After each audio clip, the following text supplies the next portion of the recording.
Hi everyone, this is Jill from Harford County Parks and Recreation. You might recognize me from Eden Mill Nature Center, where it's my job to take care of all of our cool animals. But since everyone is spending more time at home these days, I thought I'd tell you guys a little bit about animals you may have in your home. The number one owned pet in the world is dogs. There are over 900 million dogs all around the world. Dogs became domesticated a little over 40,000 years ago. Dog domestication began when the population of wolves moved to the outskirts of hunter-gatherer camps to scavenge for leftovers. As generations passed, the wolves became more trusting and friendlier. Humans were able to trust them as well, and a symbiotic friendship began that formed a bond between man and man's best friend. We trusted them so much that we took them wherever we went, allowing them to spread all over the world. Maybe just like me, you have a cat at home. This is my sweet girl Luna. She's about 8 months old, and we adopted her from the Harford County Humane Society. Cats are really incredible creatures and are extremely intelligent. Unlike dogs, cats actually domesticated themselves. Studies show that cats recognized human farming methods as excellent hunting grounds for rodents. They began rodent population control and gained our love and affection in the process. Their hunting skills came in handy on boats, too, as it kept the rodents from spoiling the goods in transit, which is how cats spread all over the world. The first humans to live in harmony with cats lived about 8,000 years ago in the Fertile Crescent of ancient Mesopotamia. Now we're going to make something for each of our furry friends to show how much we love and care about them. We're going to make a simple cat toy using things you already have at home. When making toys for cats, we always want to make sure the toys mimic some kind of prey they would chase in the wild. Today we're going to be making a flying bird wand. All you need is a stick, some yarn or an extra shoelace, and some felt or some old scraps of clothes. First, you're going to tie a knot twice at the end of your string. Then, punch a hole in your felt or your scraps and run them all the way down the string. Then, simply tie your string to the end of your stick. Now you have a super quick and easy bird mimic toy for your cat. Be careful when using this toy, as it will activate your cat's predator drive, and they will be really excited to catch their new toy. Now I'm going to pass it over to Amy, who's going to show you something really cool you can make for your dog.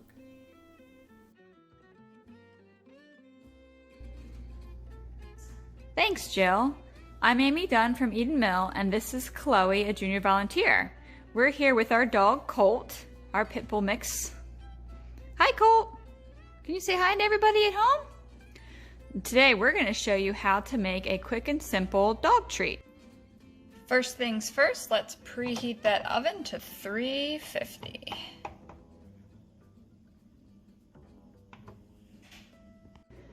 This specific recipe calls for 3 ingredients, one being old-fashioned oats. You'll need 1.5 cups, but you'll want to make sure that you blend it up in a blender first to make an oat flour, or you can purchase oat flour if you want. Second ingredient is a large banana, and if you don't have a large banana, you could use 2 medium-sized bananas. And lastly, you will need 1/2 cup of peanut butter, any kind of peanut butter. You just want to make sure that it does not contain xylitol, as that can be harmful to your dog. You'll also need some cookie cutters. So we have some dog bone cookie cutters here, and if you don't have dog bone, you could use a star, because I'm sure your dog is the star of your family, or you could use a different type of cookie cutter. You'll also need a mixing bowl and a baking sheet lined with parchment paper. In a large mixing bowl, smash the peanut butter and ripe banana.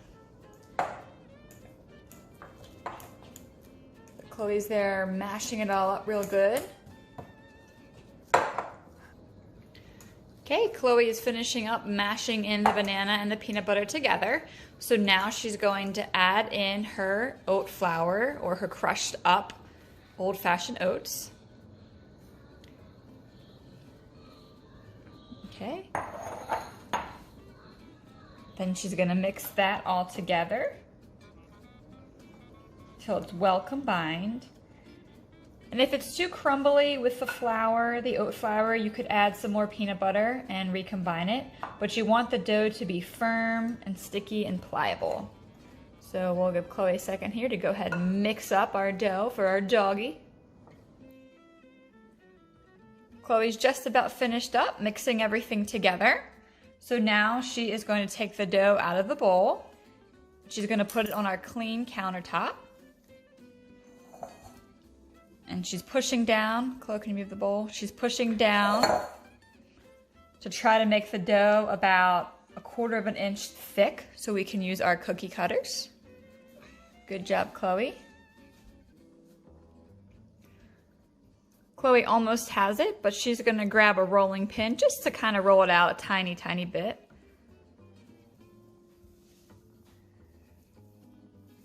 Just so it's about 1/4 inch thick. There we go. It smells really good.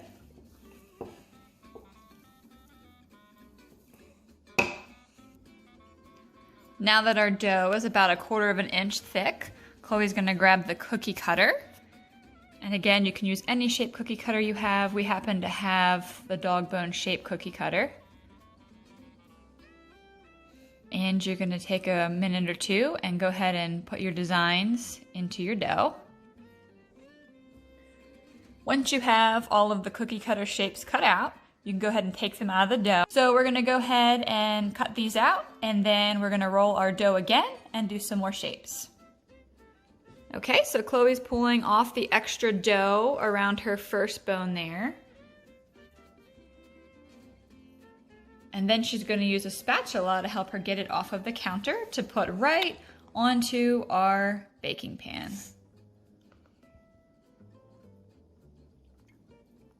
Colt, you want to help us out over here? Oh, here he's coming. He's coming to check out the work. Coming to check out the work for your treats? Yeah, you coming to check out the work on your treats? You're going to help us bake your treats? Yeah.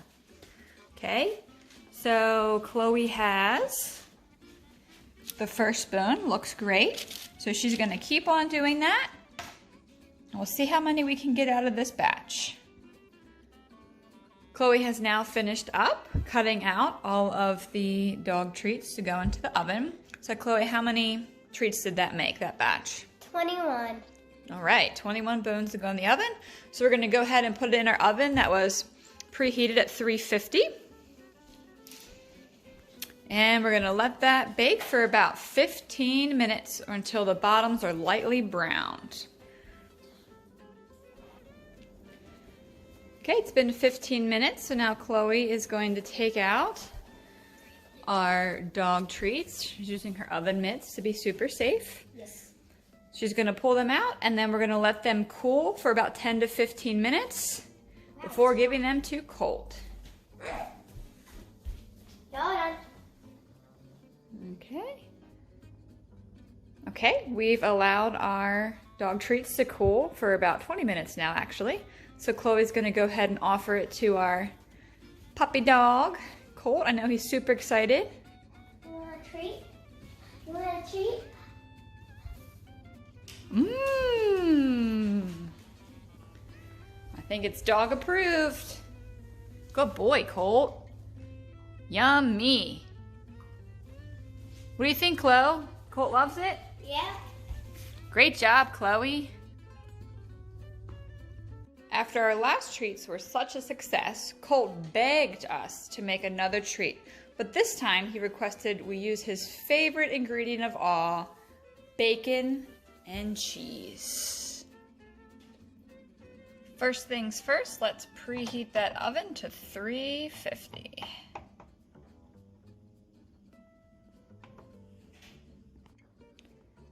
This recipe calls for 4 ingredients, one again being 1.5 cups of the old-fashioned oats that are ground up into oat flour. So again, you can just use the old-fashioned oats and put them in a mixer to grind them up into the flour, or you can actually buy oat flour. It's just a little bit more expensive. This time we are putting a little bit in a little side dish here so that we can use that when Chloe's rolling out the dough. Our second ingredient is the cheddar cheese, shredded cheddar cheese, 1/2 cup. We did already blend this, chop it up in a blender, just to make it a little bit more fine than your normal shredded cheese. Third ingredient is 2 eggs. And our fourth ingredient is 4 strips of bacon, already cooked. Now, to be honest, when we did crumble up the 4 strips of bacon, it didn't seem like it was too much, so we actually did use 7 strips. So we'll see how that goes. And of course, we need our cooking utensils. So we have our mixing bowl, we have our spatula, our rolling pin, we have our cookie cutters, again, we have the dog bones, and our baking sheet with the parchment paper. First, Chloe is going to combine the bacon, the cheese, and the oatmeal into the mixing bowl.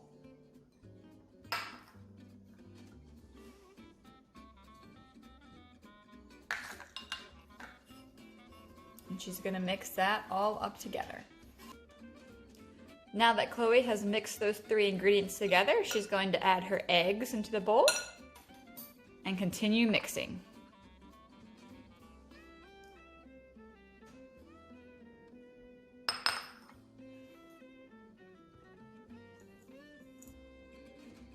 Now that Chloe has mixed in the eggs, she has a thick, sticky dough.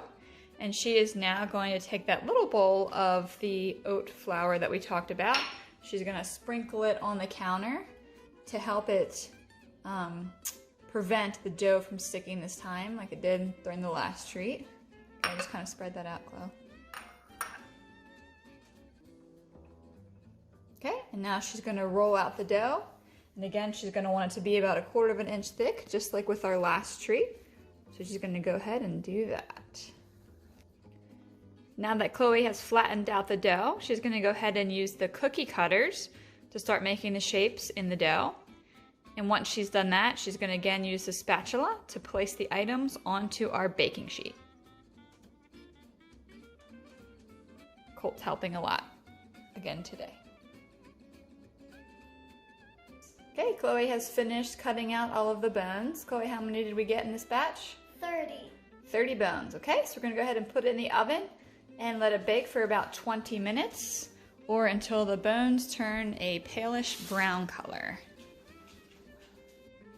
All right, it's been about 25 minutes now. We think that the treats are done, so Chloe's going to go ahead and get them out, and then we are going to let them cool off for at least 10 minutes before we give them to Colt to see if he approves.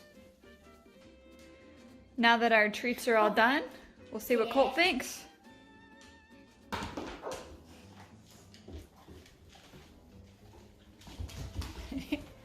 There we go. Delicious. You like it, Colt? Mm-hmm. Good job, Chloe. Colt approved.